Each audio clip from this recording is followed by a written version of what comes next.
শহরে গ্রামে বহু পরিবার, বহু সন্তান এমন আছে জন্ম নেওয়ার পরে তার মায়ের দুধটাও ঠিকমতো পায় না, কারণ তার নিজের মাই তো অপুষ্টিতে ভুগে।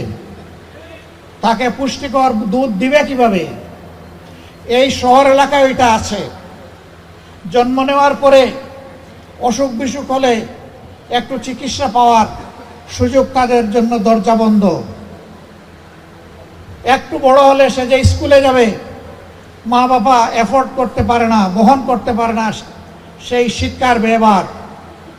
এই জন্য সে চেয়ে চেয়ে দেখে ব্যাকপ্যাক পিছনে ফেলে ওয়েল ড্রেস হয়ে কিছু শিশু তার মতো যাচ্ছে স্কুলে, বাবা তার গাড়িতে করে নিয়ে যাচ্ছে, মা তার কুলে করে রিক্সায় বসিয়ে নিয়ে যাচ্ছে, আর সে অসহায়ের মতো ফেলফেল করে তাকিয়ে আছে।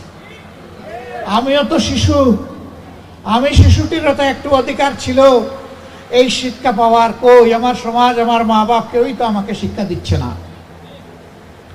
এই শিশুটি যখন অনাদরে অযত্নে অশিক্ষায় বড় হয়ে উঠে, তখন তার বিবেক যখন জাগ্রত হয়, উপরের দিকে তাকাইয়া দেখে বাপরে বাপ, এটা তো 23 তলা, আমি আমার মা বাবা কোথায় আছে? একটা শ্বাসরুদ্ধকর অবস্থায়, আনহাইজিনিক অপরিচ্ছন্ন পরিবেশে 10টা-20টা ফ্যামিলি মিলে একটা টয়লেট, গোসলখানা, এবং সেখানে ক্ষেত্র বিশেষে পোকামাকড় মাছি ভনভন করছে। এই অবস্থায় সে বড় হচ্ছে। আরো একটু বড় যখন হয়, তখন তার মাঝে ভিন্ন চিন্তা জাগ্রত হয় যে সমাজ আমাকে আমার পাওনা থেকে, মানুষ হওয়া থেকে বঞ্চিত করেছে, এই সমাজকে আমি দেখে ছাড়ব। তখন সে যা করে আমি এটা সমর্থন করছি না, কিন্তু এটার দায় সমাজ এবং সরকার এড়াতে পারে না।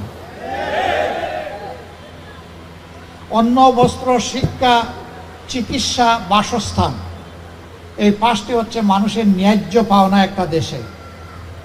কোনো মানুষ যদি তার সম্পদ দিয়ে সে অভাব পূরণ করতে পারে, এনাফ ইজ এনাফ, তাকে সরকারের সহযোগিতার দরকার নেই। বরঞ্চ সে উল্টা দেশ চালানোর জন্য তার সামর্থ্য অনুযায়ী সে ট্যাক্স দিবে। কিন্তু যে পারবে না, তার দায়িত্ব, যদি কোনো দেশ হয়, সমাজ হয়, সরকার হয়, নিতে হবে। যারা নেয় না, দেশ পরিচালনা করার কোনো অধিকার তাদের নেই।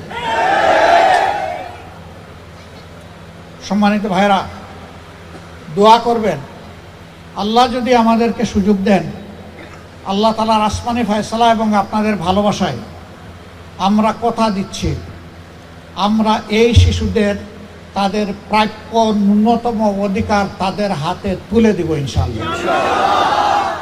এই শিশুদের ভিতর থেকে আগামী দিনের মণিমুক্তা বের হয়ে আসবে।